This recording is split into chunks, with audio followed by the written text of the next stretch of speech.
Buenas tardes, profesores y compañeros, y todo el que me esté viendo. O buenos días, buenas noches, depende de la zona horaria que le esté viendo. Mi nombre es Miguel Partera y les voy a hablar sobre la navegación en el siglo XV. ¿Qué es la navegación primeramente?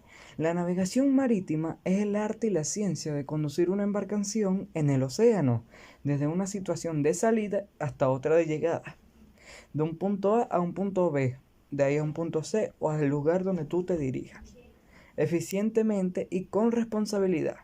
Es un arte por la destreza que debe tener el navegante, es decir, el capitán, para sortear los peligros de la navegación. Es decir, en este siglo que el que estamos viendo, es en los riesgos, es un arte por los riesgos que debe afrontar el capitán al meterse en un barco de madera a un océano lleno de olas y tormentas.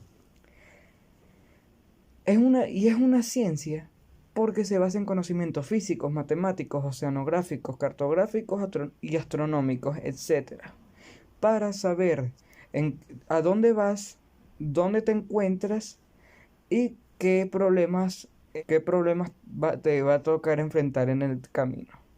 ¿Qué avances produjo la navegación en el siglo XV?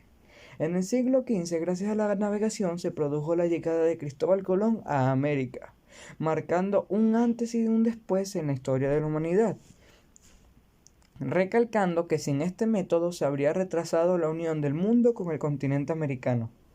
Es decir, que gracias a la navegación, nosotros y ellos ahora estamos unidos, ya que sin la navegación se hubiera tardado muchísimo en poder llegar al continente americano.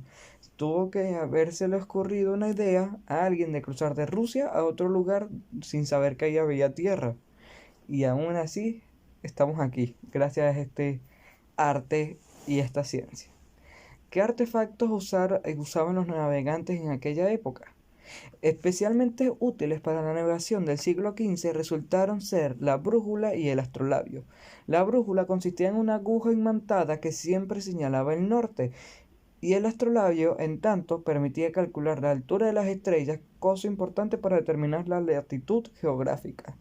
Es decir, la brújula siempre apuntaba al norte, y si la veías de lado ibas para el este, al oeste, al sur, etcétera, y sabías hacia dónde tienes que ir.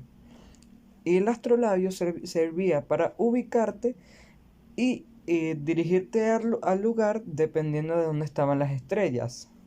Esto se usa o se usaba, bueno, todavía se usa, pero se usaba más en aquella época, ya que no habían radios ni habían señales que te dijeran hacia dónde ir. Entonces estas eran las señales de su época, por decirlo de una forma.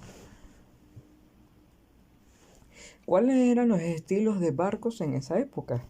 La carabela era uno de los más importantes. Es un barco de origen portugués usado con velas, como la mayoría en la época, ya que había unos que se usaban con remos, pero ese era más que todo para pescar o para viajes de corta distancia.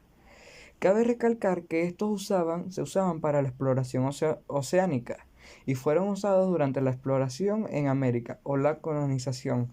Estos barcos formaron parte de la flota que descubrió, mejor dicho, llegó a América de Cristóbal Colón. Y sus máximos exponentes fue la Niña y la Pinta, que como ya dije fueron parte de la flota de Cristóbal Colón. El barco del tesoro es un barco, se llama así, es porque es un tipo de madera comandado por el almirante chino Chen He en los 7 viajes que realizó al principio del siglo XV, en nombre de la dinastía Ming de China.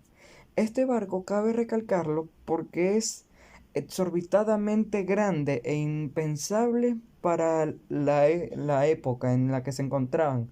Pero sí, si está en esta lista es porque se construyó. Son un 40% más largas y un 65% más anchas que cualquier otro barco de madera jamás construido. Esto era un avance enorme y una monstruosidad. Entonces se comprende que si alguien veía este barco pensaba que ya estaban muertos porque no había nada que hacer. A este barco podían ir cultivos, iban bibliotecas y tenía capacidad para muchísimas personas que se montaban en este barco. Y este barco se llama, lo comandaba el almirante chino Chen He, como ya recalqué. Bueno, profesor, espero que les haya gustado y que haya sido de su agrado esta dinámica. Chao.